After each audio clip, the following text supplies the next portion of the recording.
નમસ્કાર મિત્રો, મારું નામ છે ઈશા વંદે માતરમ અને અત્યારે હાલના સમયમાં તમે જોઈ રહ્યા છો કે ચૂંટણી આવી રહી છે એટલે બધા નેતાઓ ભાગદોડ કરી રહ્યા છે પ્રચાર કરવા માટે. તો નેતાના બે પ્રકાર હોય છે, એક પ્રજાનો નેતા અને એક પક્ષનો નેતા. શું તમારે બેમાંથી કયા નેતા જોઈએ છે તે કોમેન્ટ કરજો. અને જો તમારે પ્રજાનો નેતા જોતો હોય તો એ પ્રજાનો નેતા કેવા હોવો જોઈએ તો હું તમને જણાવું.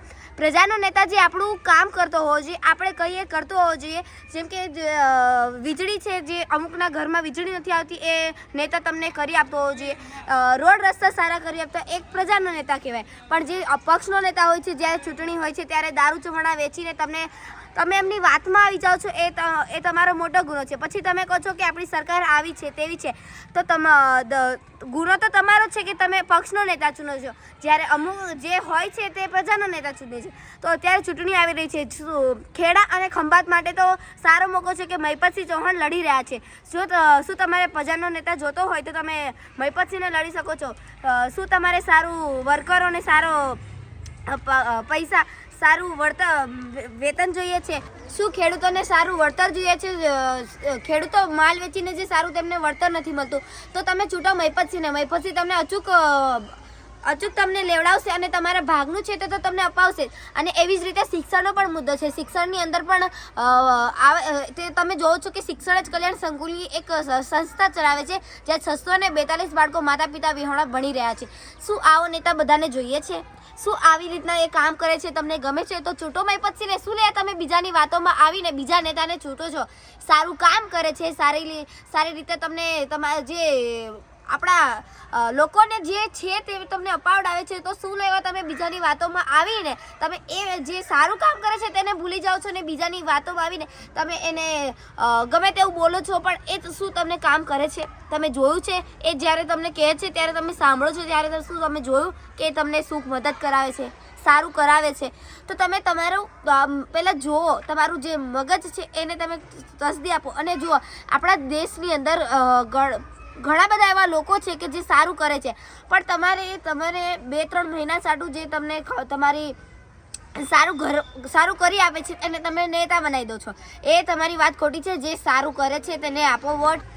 શું તમને ખબર છે કે તમે કેટલી મોટી ભૂલ કરો છો? તમારો એક વોટ તમે બીજાને આપીને આવો છો, પછી તમને ખબર પડે છે કે તમારો આ વોટ કેટલો કિંમતી હતો. એક વોટના લીધે તમે તમારું આખું ભવિષ્ય ખોવી બેઠો છો. કારણ કે જે સારા વ્યક્તિ હોય છે તે હંમેશા માટે હારી જતા હોય છે, પણ એ સારા વ્યક્તિને વોટ આપો તો તમને ખબર નથી કે એ લોકો તમને શું કરી આપશે. એટલે અત્યારે ચૂંટણી આવી રહી છે. હું એક જ કહેવા માગું છું કે તમને જે ખબર છે કે સારું કામ કરે છે તો તમે શું લેવા એને વોટ નથી આપતા? એમણે કંઈ બગાડ્યું તો છે નહીં. દારૂ ચવાણા વેચીને 2-3 મહિનામાં પ્રચાર કરે છે, દારૂ ચવાણા વેચે છે, એમાં તમે આવીને તમે બીજાને વોટ આપીને જતા રહો છો. પછી શું એનો કંઈ મહત્વ ખરી છે? એ બસ 3 મહિના સુધી તમને કામ આવશે, પછી એનું કંઈ અમલ તો નહીં થાય કે એમણે કહ્યું તું હું આ કરી આપીશ, એ એમણે કરી આપ્યું? મને આજ લગીમાં કોઈ પણ એવો માણસ છે કે જેણે કરી આપ્યું એ મને બતાવો. આપણો નેતા એવો હોવો જોઈએ કે જે આપણી વાત સાંભળે, આપણી વાત વિધાનસભા લોકસભાની અંદર આપણા જે પ્રશ્નો છે તે રજૂ કરે. પણ જો તમે તમે જે ધારાસભ્ય એને જે તમે ચૂંટો છો એ તમે જોયું છે કે તમારી રજૂઆત કરે છે?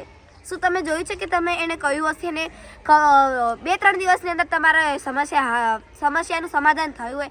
ના, અમે આવું જોયું નહીં. અને આપણે બધા એવું કહે છે કે ભારત એ લોકશાહી દેશ છે. મેં તો ક્યારેય જોયું નહીં કે ભારત એક લોકશાહી દેશ છે. જો ધોરણ 7ની અંદર ભણતી દીકરીને ખબર પડતી હોય કે ભારત લોકશાહી દેશ છે કે તાનાશાહી દેશ છે, તો તમે તો યુવાનો છો, તમે તો 18 વર્ષથી ઉપરના વ્યક્તિ છો ને વોટ આપો છો, તો તમને કેમ ખબર નથી પડતી કે ભારત લોકશાહી દેશ છે કે તાનાશાહી દેશ છે? જો લોકશાહી દેશ હોય તો લોકો કહે તેના જેવું થવું છે, પણ આ તો સરકાર જ કંઈ જ કરતી નથી, બેસી રહી છે. કારણ કે પબ્લિક કોઈ બોલવાવાળી છે નહીં. જે બોલે છે, જે આંદોલન કરે છે તેને તો પોલીસ ઉપાડીને લઈ જાય છે. શું કામનું છે આ બધું? તમે લોકો શું લેવા જોતા નથી? આંદોલન કરો. ભારત લોકશાહી દેશ છે, ભારતને મળ્યું છે બોલવા માટે, બોલો. શું લેવા તમે મૂંગા બેઠા છો? હવે આપણા નેતા આપણને નથી કોંગ્રેસના જોતા કે નથી ભાજપના જોતા. હવે આપણને આપણા નેતા શિક્ષિત હોવા જોઈએ, લીડર હોવા જોઈએ અને લડાવતો હોવો જોઈએ, કારણ કે આપણા માટે તે લડી શકે. તો અને તમને જો સાચું લાગતું હોય તો તમે મારી વાતને ધ્યાનમાં લઈ અને તમે તમારા આજુબાજુના લોકોને પણ બતાવજો, તેથી એ કહી શકે કે ના, આપણે આપણી જે આંખોથી આપણે જોઈએ છીએ તે સાચું હોવું જોઈએ કે કોઈ સંભળાયેલું સાચું હોવું જોઈએ. તો જય સંવિધાન અને વંદે માતરમ.